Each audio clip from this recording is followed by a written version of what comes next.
Sa gitna ng aming shoot sa Porac, lumapit ang lalaking ito sa mga pulis. Nagpakilalang security guard ng na-raid na Pogo compound. Siya ang 34 anyos na si Jasper, tubong sablayan sa Oriental Mindoro. Ayon kay Jasper, nagtago siya sa isang banyo nung narinig niya ang raid. Hindi naman po alam namin na may raid na po. Sa takot din naman po. Ginawa na muna namin yung pesto namin. Kanya-kanya kaming sibatang tatlo. Nagtago po siya. Within 3 days po, nakasurvive naman po. Nito lang daw Pebrero nung pumasok si Jasper bilang security guard ng Pogo. Di umano, hindi niya alam ang mga krimeng nangyayari sa loob ng mga binabantayan niyang building. Alam ko din sila, internet gaming yung sa taas. Pumapasok ba kayo dito sa mga loob? Hindi ko, bawal po yan. May mga sarili-sarili po nga yan. Mga guardia. Mababa rin naman sa gamit dito, 5:33 lang isang araw namin dito. Nagtrabaho para sa pamilya. Makukulong ka pa papa, sabi na ako. Matagal ko na rin kasi nakakita ka kasi 8 years na. Sabi niya na, kulong taon na kay Papa, kulong taon tayo di magkikita, tapos ganun pa mangyayari sa'yo. Philippine Offshore Gaming Operators o POGO in short, sa madaling salita, online sugalan. Itinayo ng mga dayuhan, winelcome sa ating bansa nitong mga nakalipas na taon. Bakit nga naman hindi? Gayong malaking pera at maraming trabaho ang hatid nila.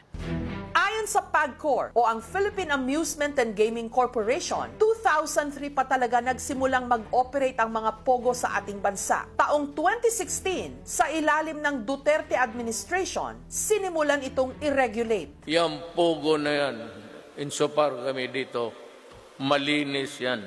Laro yan para lang sa kabila. But it employs something like 20,000 dito sa Maynila. Para sa taong 2023, 5.2 billion pesos ang naipasok daw sa ekonomiya ng Pilipinas ng mga legal na POGO industries. Karamihan sa mga parokyano nito, Chinese nationals. Illegal po ang sugal sa China. Kaya actually itong mga POGOs na to, they are moving overseas. Ang pangako ng POGO, makapagbigay ito ng maraming trabaho para sa mga Pilipino. Well, they provide employment. Halimbawa, may mga shuttle nila, may mga drivers yan, may mga food providers yan, may mga nagpaparent ng mga bahay, may mga call centers tayo that cater to them. So, ang employed yan, mga Pilipino na. Dati ho kasi pag sinabing POGO, wow, pera yan. Maraming trabaho ibibigay sa mga Pilipino. Malaking dolyar ang ibibigay sa ekonomiya.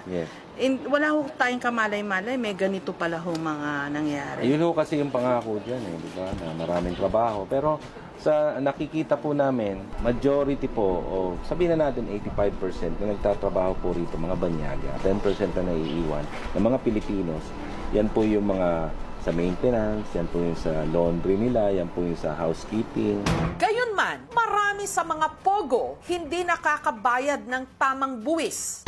Napaka-unfair, napaka-nega na nila sa ating bansa. Ang laki nga ng pagkakautang ng mga POGO sa ating bansa in the form of taxes. May nabisto ring posibleng torture chamber sa isang POGO sa Pasay. At sa mga sumunod pang taon, unti-unti nang sumingaw ang baho ng mga illegal na POGO sa bansa na napag-alamang ang iba, ginamit pang kidnapping at cybercrime hub.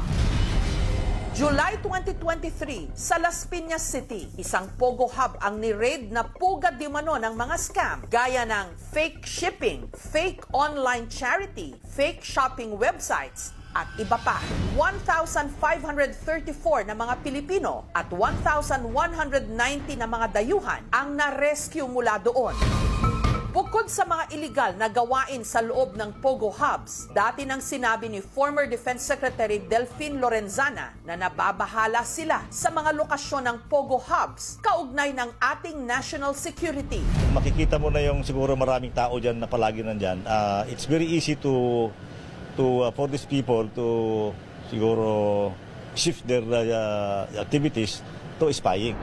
Bago i-raid ng mga otoridad ang POGO sa Porac, nauna na nilang sinalakay ang POGO compound sa Bamban-Tarlac. Bukod sa magagara nitong villas, scam hubs at naglalakihan pang mga tunnel, 875 na mga foreigner ang na-rescue. 6 sa kanila, kumpirmadong wanted pa sa China. Naging mainit din itong paksa sa di umano koneksyon dito ng sinuspinding mayor ng Bamban-Tarlac na si Alice Guo. Nung hindi pa siya mayor, nag-apply para sa letter of no objection sa Municipal Council. Dalawa sa mga kasosyo niya sa Zunjuan ay prime suspect sa pinakamalaking money laundering case sa Singapore. Kwinestyon ang citizenship ng mayor sa Senate hearing. Saan po yung bahay ninyo nung ipinanganak kayo? Hindi ko na po, Your Honor, hindi ko na po alam. Sino yung homeschool provider ninyo? Your Honor, ang teacher ko po si Teacher Rubilin. At lumaki po ako sa farm. Isa na rin po yung na-mention ko po nung nakaraan po na Senate hearing, si Teacher Rubilin po, nakasama ko rin po siya.